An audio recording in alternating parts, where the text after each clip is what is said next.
So, what's up guys? Good morning sa inyo. Ito na naman tayo. Gagawa na naman tayo ng video for today. Yan.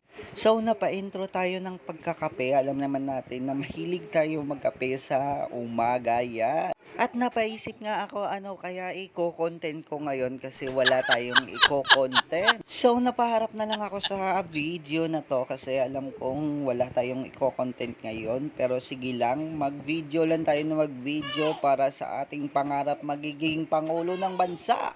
Charot! Ewan ko nga sa akin kung bakit na harap ako sa video na to. Hindi naman ako gwapo katulad ng ibang artista dyan, charot. Weme! So anyway, gagawa pa rin tayo ng video na to para magbigay tayo ng entertain sa mga supporters natin.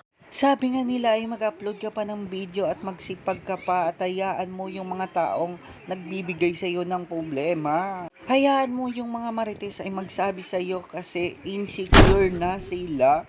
Kung kaya't pagpatuloy mo lang yung kung ano yung inumpisahan mo kasi wala silang magagawa.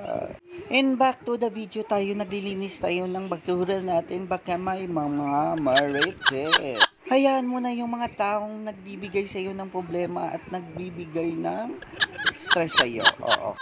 Pinagpatuloy ko nga yung pagkakape ko dito sa may upuan kasi nanonood yung mga anak ko ng Princess.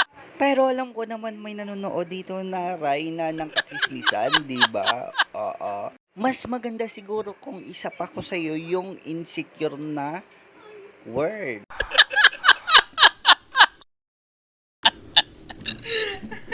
Sa totoo lang, mas maganda kung huwag mong pansinin yung mga marites o mga ibang taong nagbibigay sa iyo ng mga stress sa araw-araw kasi mas maganda. Ilagay mo na lang sa pamilya mo o sa mga bata or sa mga anak mo para mas maganda. Sabi nga nila ay magbigay ka ng oras sa iyong pamilya, huwag sa ibang tao. At sabi ko nga ay hindi yan makakatulong sa iyo yung ibang tao kundi yung mga pamilya mo rin.